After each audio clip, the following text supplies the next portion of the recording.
Hi, my friends. Welcome back to Healing Together and another episode of Kevin and Jody as they go through the process, the life-changing process of adopting special needs children.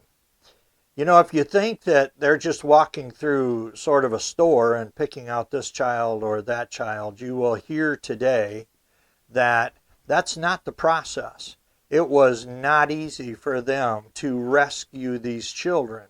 You would think the world would make it easier on them as they attempted to rescue these young children from poverty and from illness and sickness and malnutrition. And you would think that they would want to help them find a good, happy family to be a part of. That is not the case. We've heard a little bit about Alex and Stephen, their natural children. We'll hear more about that as time goes by. And I kind of got wrapped up in the story. So as we go, we're going to come back and forth. But there will be a total episode dedicated to them and where they are at. We're going to hear more about Diane. You're going to be shocked how that story ends up. It's going to be good. I believe you're going to be moved to tears. And so her story is not over with. And I want you to hear it from them. We're going to move on to the second child and see the difficulty that they make for them. So come along. Let's explore the path to South America, where they go and literally fight. Not only physically, but they fight spiritually. They fight depression. They fight oppression. They fight a crooked and defiled government and process. It is not easy for them. In fact, I believe that you need to consider putting Kevin and Jody on your prayer list because nothing they've done in life has been easy. So come along. Let's hear the story. It is a victorious story. Many times over, it's a victorious story. And when you talk to Kevin and Jody, you don't get a bit of that depression. So come along. Let's hear the story of the next child and then the ending or the beginning for Diane. God bless you as you listen. Hit that like and subscribe button. We're going to come back with another special announcement at the end, and so stay tuned for what we have. Thank you very much for stopping by. And I'm kind of leaving out a part of Marta, aren't I? Well, God gave him an interpreter on the way down. Yeah. An exchange student that had been up in Pennsylvania, the United States, and was on the same plane going down. She found out what he was going to do, and so she ended up becoming his companion, an interpreter for the whole time I was there. Wow. Yeah, young girl. She was just graduating high school, and she and her family lived there in Santa Cruz, and I had dinner at their house a number of times. But yeah, Marta was, she was a very young Christian. She had accepted the Lord while she was up in Pennsylvania. And so I think it was one of those things where she kind of wanted to help out, thinking that's what the Lord would have her do. Sure. But I think it was one of those things where she learned, just like I was learning, literally that sometimes you just have to trust the Lord when you have nothing to stand on. Mm-hmm. And I got down there, and like I said, the paperwork was gone. I met with Dear May, and Dear May basically just dismissed me. They wouldn't have anything to do with me. And meantime, we're still trying to get the paperwork generated from our lawyer. And the... and you've met her. Huh? And you've met yeah. her. Oh, and they brought, when I was picked up at the airport down in Santa Cruz, they brought her with them in their pickup truck to meet me at the airport. You know, and I'm sitting here thinking it's going to be a little 3-year-old girl, and she's she was turning 7 years old the day I picked her up. Oh. So she's the same age as my son Alex. See, we wanted somebody who would definitely not ever be older than Alex. Well, she wasn't. She wasn't older. But only by a couple of months. Yeah. Wow. And Wow. Yeah, 4 months younger.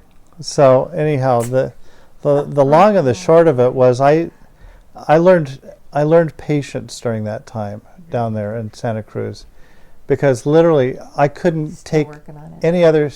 Oh, sorry. I couldn't. I need some pillows over here. Do you need some? You literally, I had to like get I am. Dear May's approval. I had to get their tribunal's approval before I could take it to the next step. Nobody else would have seen me without that approval from Dear May. And so literally, Marta and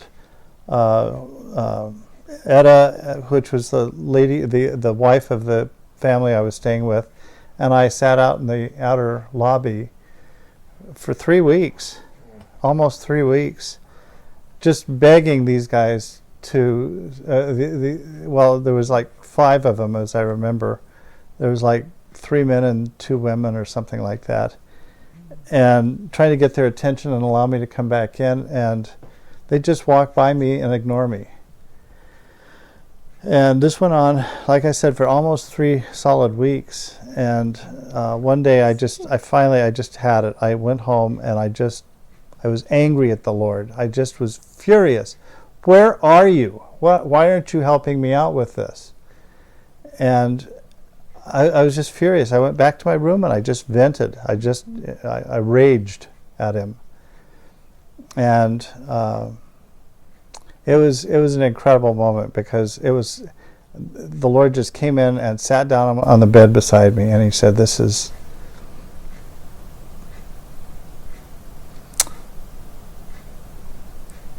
not your work, it is my work. And he said, and you haven't asked me for any of these things.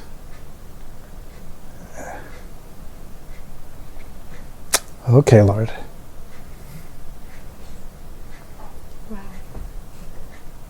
But part of the rage that he had at the Lord was he was yelling at him because he said, here we had this other little girl and you took her.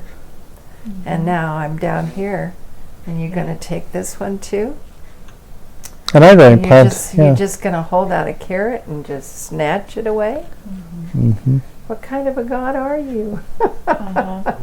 And Sure. then he comes in and goes, Sure. hey, I've got this. Uh-huh. Mm-hmm.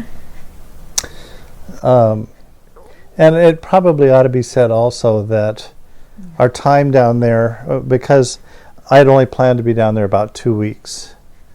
That's what I bought the tickets for. That's what I was anticipating. That's all I had the money for, honestly, was to go down and pay the legal fees, the court fees, the immigration fees, all of that. And now all of a sudden they were loading all of this other stuff on top of me financially, and I was going to have to stay instead of just a couple of weeks, I was going to have to stay over a month. And I didn't have the money for it. One of the first calls I made was to the airport to see what it would take to change my plane tickets, and they said, well, that'll cost you an extra $2,000. Well, I didn't have $2,000. And so I had Jody contact our church, our elders, and I asked if they would advance us a couple of $1,000s until I got back and could pay them back. And they said, no, we won't do that. And there's kind of more behind that story, but basically... But you also had met other adoptive parents down there. Yeah. People that were wanting to adopt children from different orphanages and such from America. There was one couple that was going to adopt this little blind boy or something. Blind girl, and then somebody else, some other handicapped child or something, and the needs were great, and they were putting them through All those kind sorts of of- things, yeah, and they were expecting them to pay bribes. Bribing is very big in Bolivia, Mhm. and we vowed that we would not pay any bribes. We weren't going to do that, Yeah. and God honored that. Well, it was, I think, probably the best. And honestly, the Carrolls had been down there, I don't remember exactly how much longer, but they had been down there for a couple of months earlier, Yeah. maybe even longer than that. And then Barry and what was her name? Stevie. They had to fly home and then come back. Yeah, right? they flew home just like a few days before I did, but we came down on the same flight together when we first came down. And they had gone through all of this grief and couldn't gain any traction at all in their adoption process. And this is a blind girl. Why won't you help them out? You know, and it was all about money. So, you know, they paid extensive bribes. They got to just before Christmas, and they just decided we've got to go home. And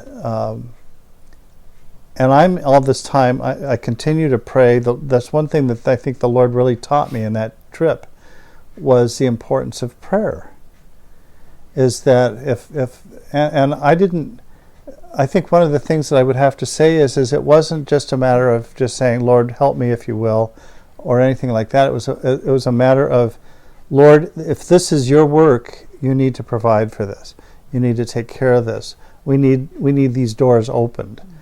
And so we learned, at least I did, learn to pray much more specifically and precisely, and really ask the Lord to direct me in my prayers so that I knew how to pray. Because, you know, a lot of times we run into situations where we don't even know how to pray.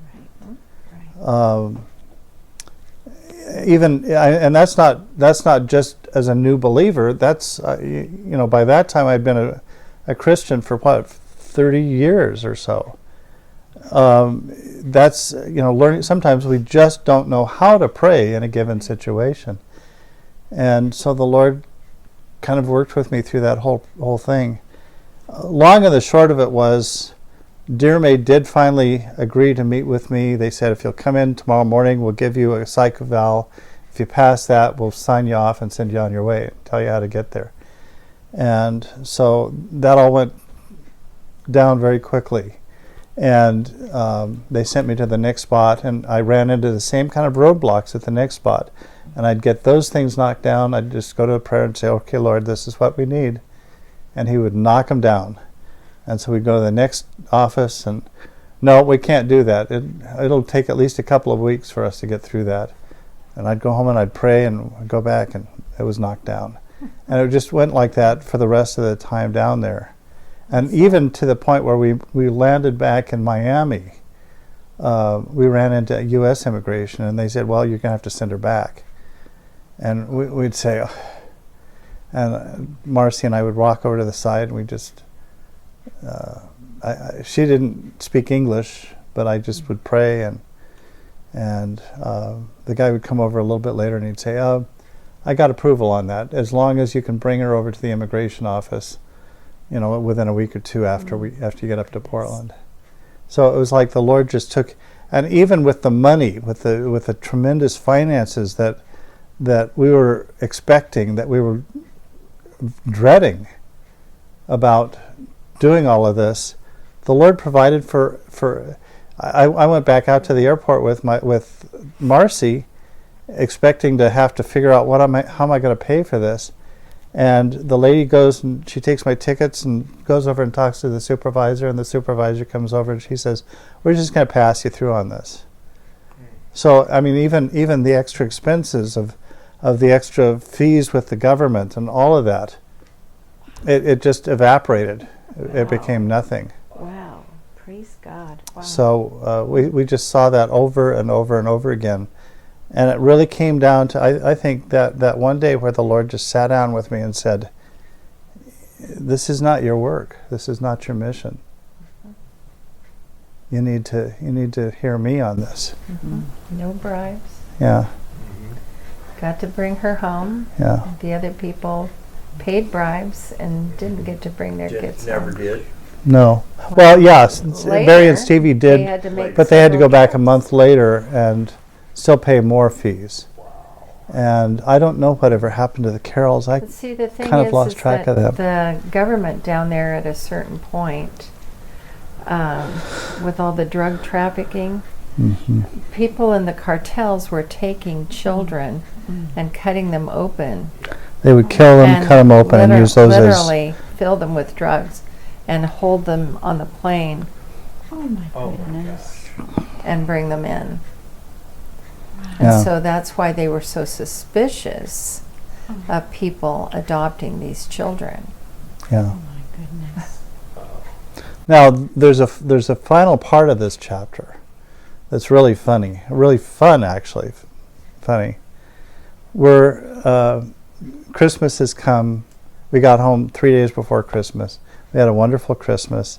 A day or so after Christmas, we're sitting downstairs in our family room, watching a TV show, and the phone rings. So I get up and I go in and answer it. And it's Diane's grandmother on the other end of the phone. And the first question she asked,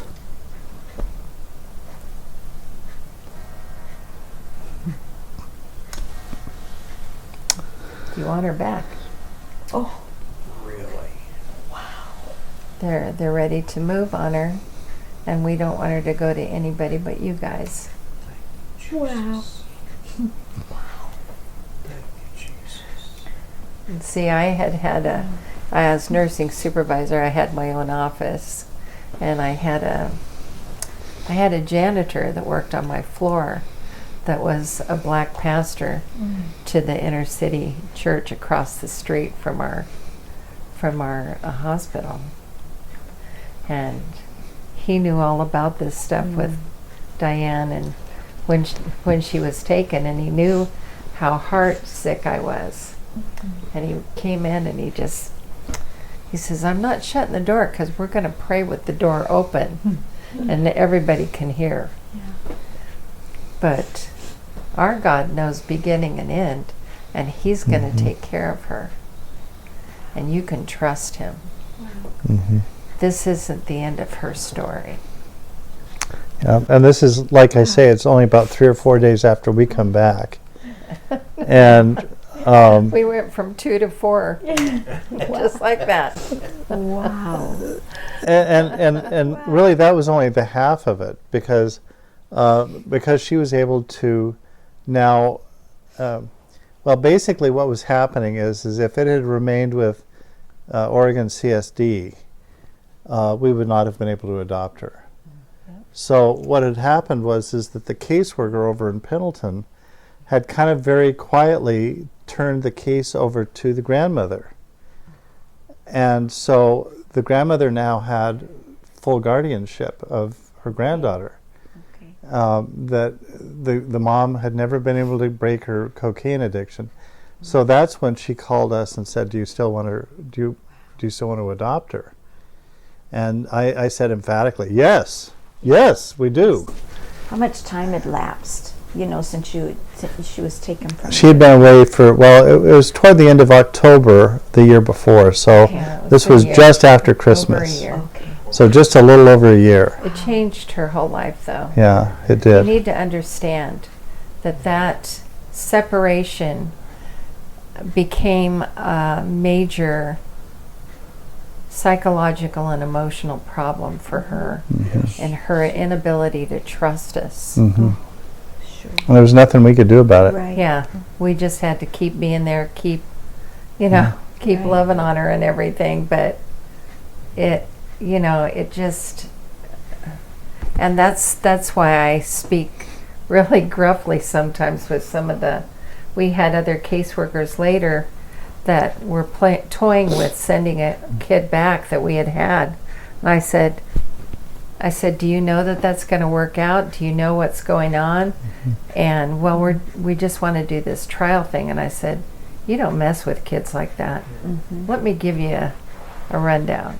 Let me tell you what really happens Yeah. and how you're going to ruin that kid's life. And they'd be like, Yeah, They right. totally change their tune once they hear about the true reality of Sure. what that does to Yeah. them. You real can't people. play with a You child's can't- life like you You would with can't the mess with a Right. little kid like that. state motor pool. Right, Yeah, they're not cars you just move around the block. right. So you have to become an advocate for them. Yeah. And the fun thing, though, too, was that one of the pastors at the church, at the chapel that we were going to, they had 4 kids. And so I called Susan up. I said, we're going from 2 to 4. What advice do you have to give me? And she says, anything that they can do, make them do it. Don't do anything for them that they know how to do. She says, keep your life simple. Yeah. Wow. And I was like, okay, good advice. Yeah. Wow. So it was good advice. Yeah.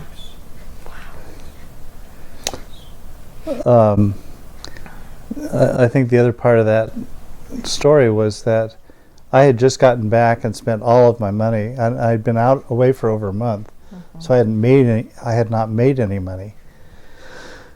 And all of a sudden, I find myself confronted with having to raise money for another adoption as well as our living expenses. And the Lord just gave me a real peace about that fairly early on. And we ended up hiring this one attorney, a family attorney there, Gerald Montgomery. He's retired now. He's just retired about 5 or 6 years ago. Wonderful man. Christian man. Christian man, loved the Lord. He came and we talked about the situation, and he said, well, look, just pay me what you can afford every month, and we'll be good. Well, we racked up over $14,000 in debt on this adoption. And I think it was 14. It may have been, it was somewhere, it was well over 10,000. I don't remember that. Oh, I do. I remember it. He remembers the money. Yeah. Well, but see, always it's like one of those things which is ingrained in us as men, and it's hard to break free of that. But we ended up having to go and terminate the parental rights on the father, and the mother had to sign her rights away. And this was over in Pendleton, so we had to pay for Gerald to travel over there, which was about a 4 to 5 hour drive.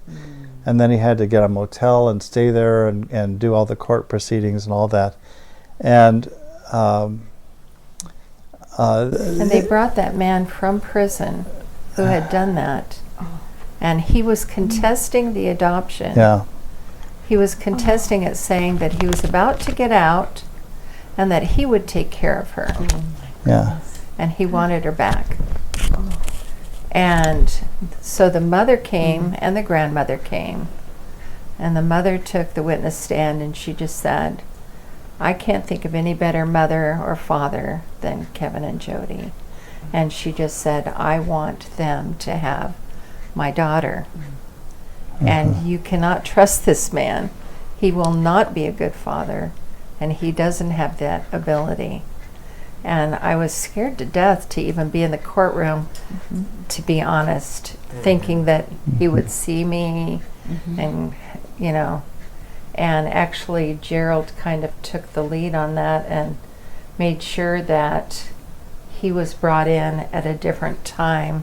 And actually, the judge also did a number on him and just said, I just throw your whole plea out the window. It's no way. But see, we had to pay for all that. We had to pay for Yeah. the attorneys and the court costs and all of that. We had to pay out of our own pockets for that. And so all of this is adding up with Jerry. We thought. And so anyhow, we get the decree. The judge signs off. We get the adoption in place. Diana is now our child, our daughter. And so within the space of just a few months, we've gone from a family of 2 children to 4, like Jody was telling. And then a kind of a strange thing happened about, I don't know, maybe a couple of months later. It was very soon after the adoption was completed. the caseworker from Pendleton calls me up, the state caseworker, and says, I want you to know what's happening here. She said, you know, that case really should have been done by the state of Oregon. She said, legally, I'm kind of in a little bit of trouble here. But she said, that's not for you to worry about. It's all going to be good.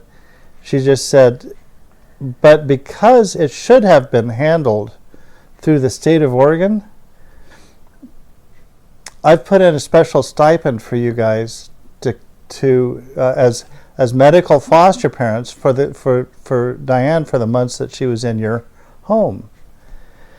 And so Jody and I get this check for like $12,000 or $13,000. Wow. Praise the Lord. And it was like more than enough to pay off Gerald. That's why I say, so he And thought. I always said, you know, and we still had enough to go out to take the kids out for ice cream, Oh my Wow. because I mean it was over and above what we could have expected. Yeah. Sweet. Praise And I had no idea. We didn't Wow. know anything about that for a couple months after the case was closed. Wow.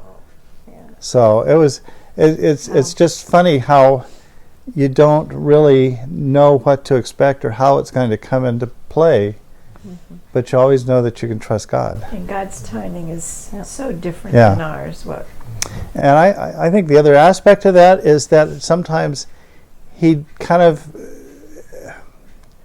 it's not like he's playing a game with us, but I think he loves, I picture God as being somebody who loves to sit in his heavens and laugh.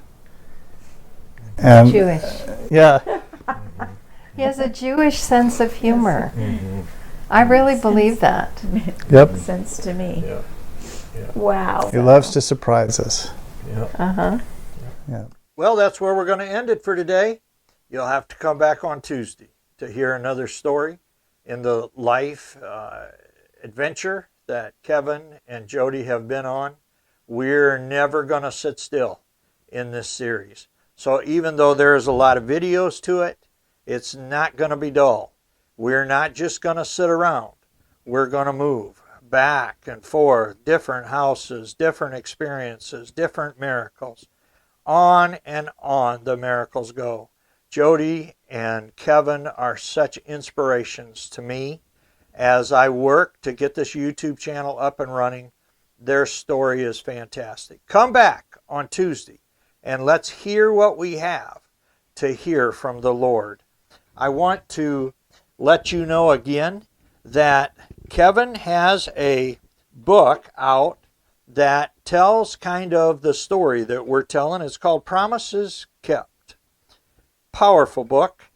I'll leave the link in the description that you can find it and pick it up at his publisher. Also, he has written a devotional called They Left Their Nets and Followed Him. Excellent devotional. I have used it myself. So pick that up if you're able to. Also, Kevin actually has written or published 11 or 14 books. I can't remember. Some of them are coffee table books. And so take a look at all of his material and feel free to leave him a comment and leave Jody a comment and tell them how much you appreciate their story and them being vulnerable enough to put their story on YouTube. Thank you so much for stopping by. God bless you. If you would, hit that like button, hit that subscribe button. You know the drill. And we would greatly appreciate it. Have a great day. God bless.